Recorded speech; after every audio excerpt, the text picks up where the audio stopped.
In Yushin Mumei's class, he didn't have any friends.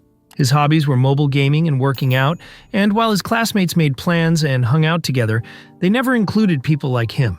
He wasn't bullied, he was just an introvert who didn't share anything in common with the others. One day after class, his classmates were talking about going to karaoke.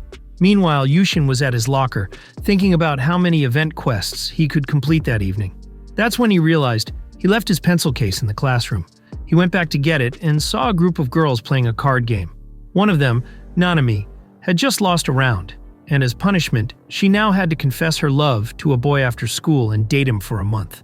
Not only was Nanami shocked, but so was Yushin, who was quietly listening near the door. Normally, he'd grab his pencil case and head home, but this time the girls' conversation caught his attention. Nanami thought the punishment was too extreme. She didn't want to toy with someone's feelings, especially when confessing your love should be something serious, something done only with someone you truly care about. The other girls didn't take her concerns seriously. Some teased her, saying she'd had the most confessions of anyone in the class. They said she probably just didn't want to follow the punishment rules. One girl with black hair even said that boys only like Nanami because of her body, not her personality. That was harsh and unfair.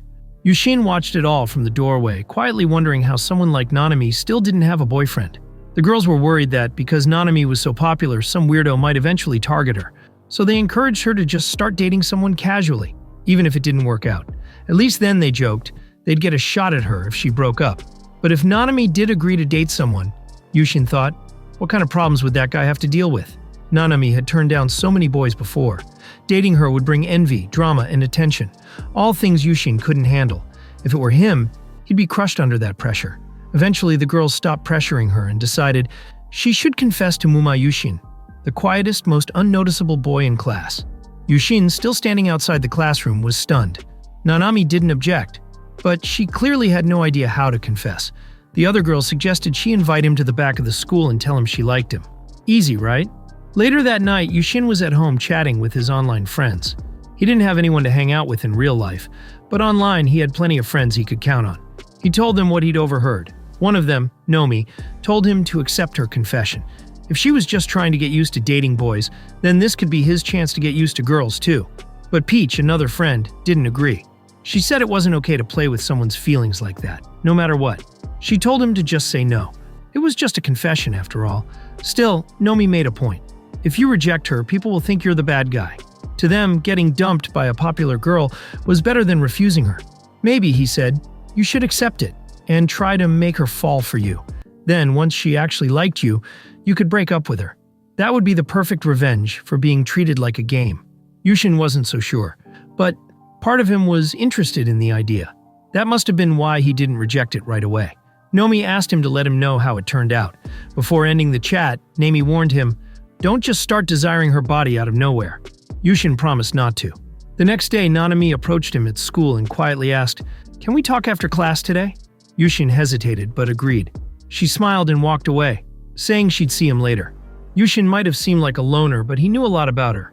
Her fashion style was flashy, a gal type. Her school shirt was often unbuttoned enough to show some cleavage, but she was also known for accepting everyone, no matter who they were.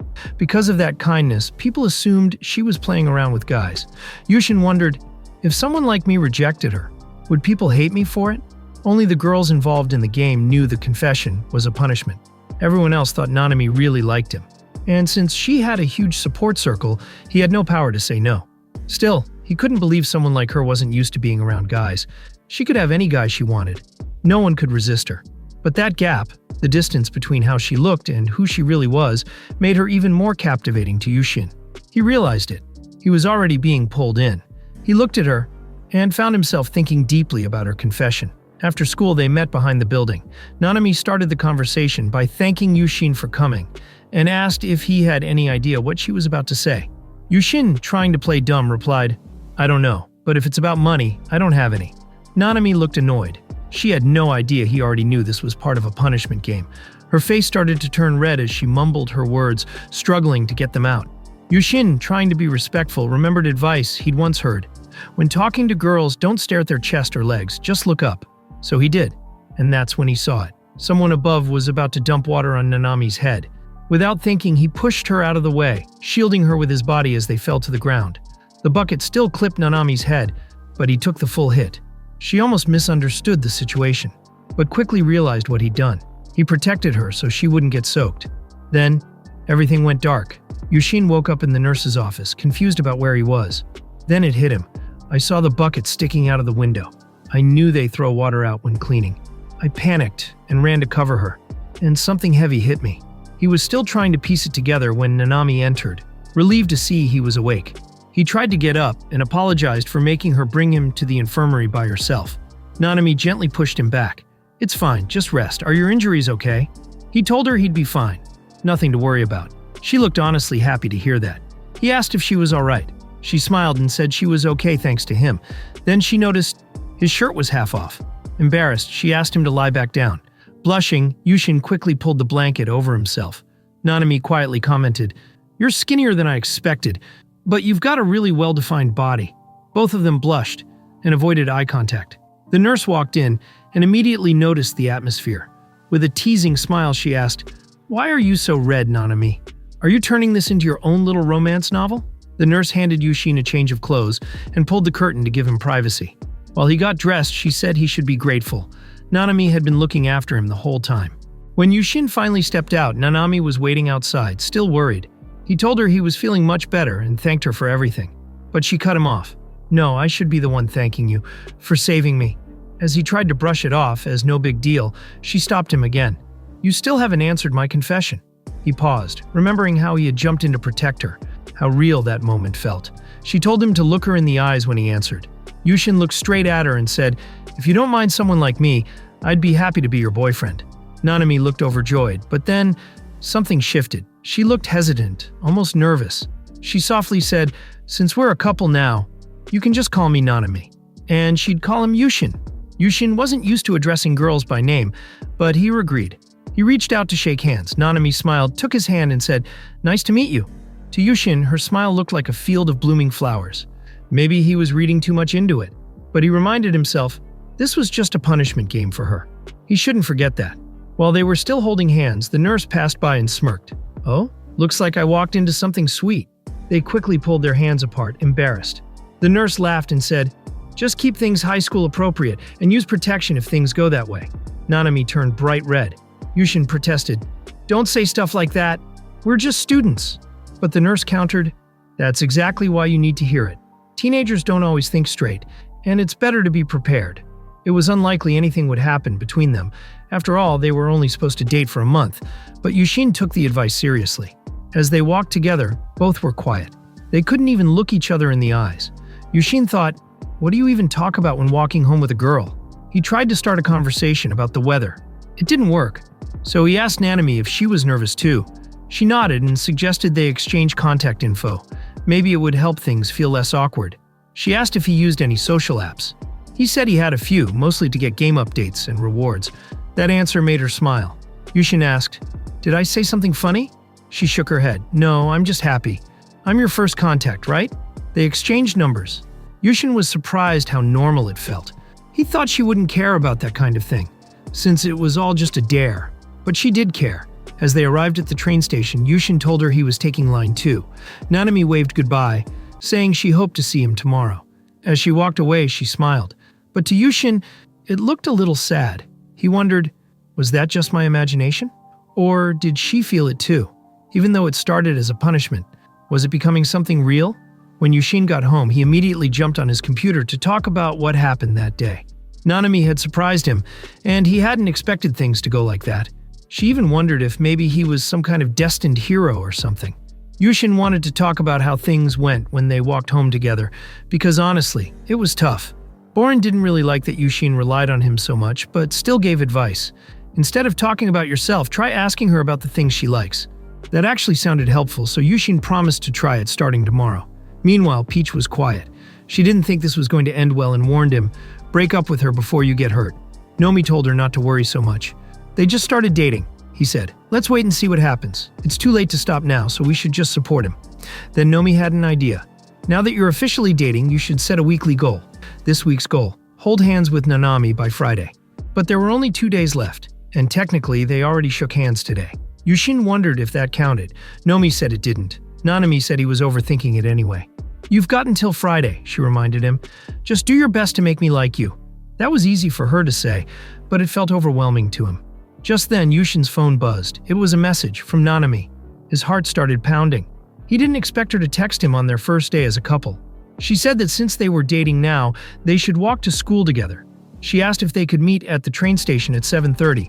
Yushin panicked. Does she know I already saw the message? Should I reply right away? He took a breath and remembered her advice. Be direct. He replied, "I'd be happy to walk to school with you. 7:30 is perfect." It felt stiff, but it was the best he could do. Then he saw she'd read the message, and she replied right away, "I'm looking forward to it too."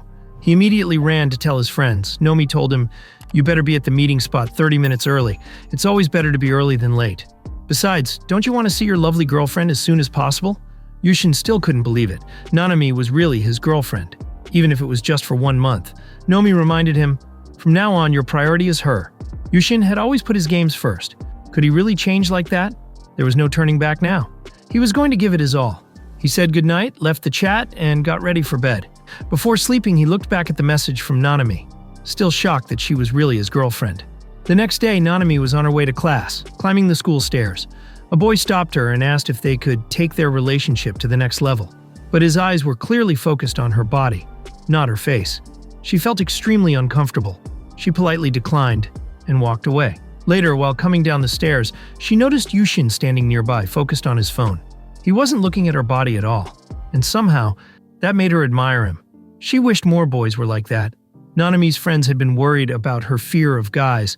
That's why they came up with the dare, to help her get more comfortable around boys and protect herself. She chose to go through with it, and deep down, she knew the decision was kind of cruel. But even with her nerves, what shocked her most was Yushin's reaction.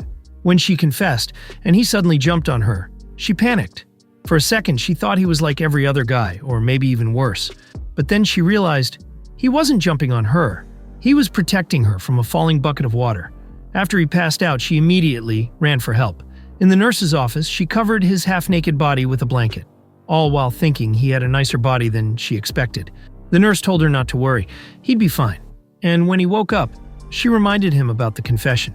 He looked her in the eyes and accepted, even knowing it was a dare. That moment made her so happy, and also filled her with guilt. Later, when they were walking to the train station, she couldn't say anything.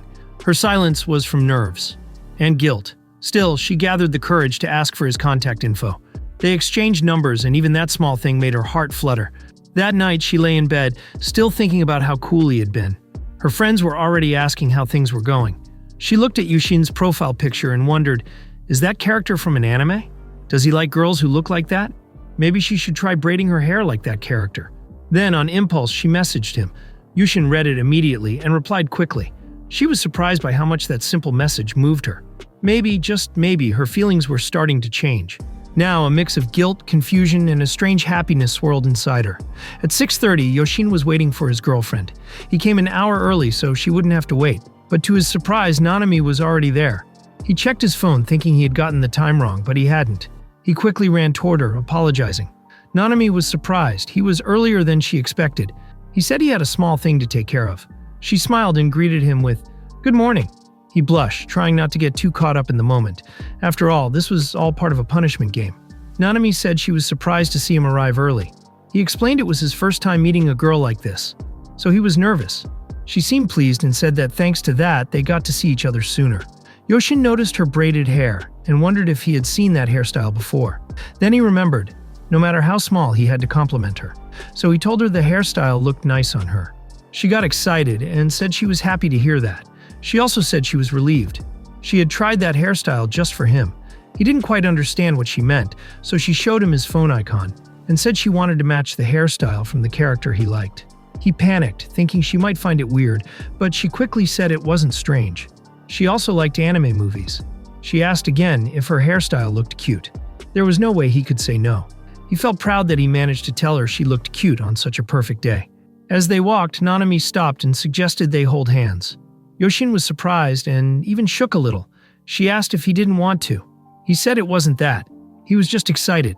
He nervously grabbed her hand but accidentally shook it instead of holding it. Still, the goal Nomi had set for him was already completed on day one. People started looking at them while they walked. Nanami pointed it out. Yushin said they were probably feeling sorry for her. for being with someone like him. But that wasn't what Nanami wanted to hear. She told him to stop saying things like, someone like me. He was her boyfriend now, and he looked cool yesterday. Yoshin's heart pounded. He wondered how far she'd go for a punishment game. When she said they should be equals in the relationship, he thought maybe she was just trying to make it look like the ideal couple, since this was all pretend. They both apologized. Yoshin wondered if they were saying sorry because of the rumor or the fake relationship. He thought about telling her he knew the truth, but instead he poked her cheek. Nanami's face turned bright red. She didn't expect that from him. He asked if it was unpleasant. She said no. It just surprised her. She struggled to explain how she felt. When they got to class, Nanami clung to Yoshin. Her friends teased her and congratulated them. They were the ones who came up with the punishment game, so Yoshin thought they'd tease them more. Other classmates came up to Nanami, asking why she was with Yoshin. She simply said she confessed to him yesterday. Everyone was shocked. Her friends, Hatsumi and Ami, helped distract the crowd. Yoshin thanked them, but Nanami got jealous when he called them by their first names. Before he could explain, Hatsumi guessed the reason. He didn't know their last names. She was right. They introduced themselves, Odoku Hatsumi and Kai Aomi. He apologized for using their first names, but they didn't seem to mind. Then the girls reminded Nanami she had something to tell him. Nervously, she asked if he had lunch plans. She said she was going to the cafeteria, but she made a two-person bento and asked if he wanted to eat with her. He happily agreed. He started to wonder if maybe she didn't take the punishment game as lightly as he had thought. At lunch, she gave him the bento she made. He asked if that was why she got up early. She said yes. He thanked her for going to the trouble. Yoshin felt a little awkward because everyone was watching them like it was a TV drama. But he decided to ignore it and just eat. He tasted the bento and found it delicious. Even though the rice balls were small, they looked cute. Nanami said her hands were small, so they turned out that way. Yoshin imagined her carefully shaping them with her tiny fingers and got a little shy. They finished the meal and he thanked her. He praised her cooking and she said she secretly made more today. Yoshin noticed the jealous stares from other boys and got nervous. Then his stomach growled. Nanami looked embarrassed, thinking her bento wasn't enough. She awkwardly offered him some carrots. She clearly wanted to feed him with her own hands. With no other choice, Yoshin opened his mouth and she fed him. They both blushed. She said she often did that with Hatsumi and Ami too. Nomi later suggested they buy a bento after school since he didn't get full at lunch, considering it a kind of after-school date. Meanwhile, the other boys stared at him like they wanted to kill him. But little did they know, none of them stood a chance against our boy.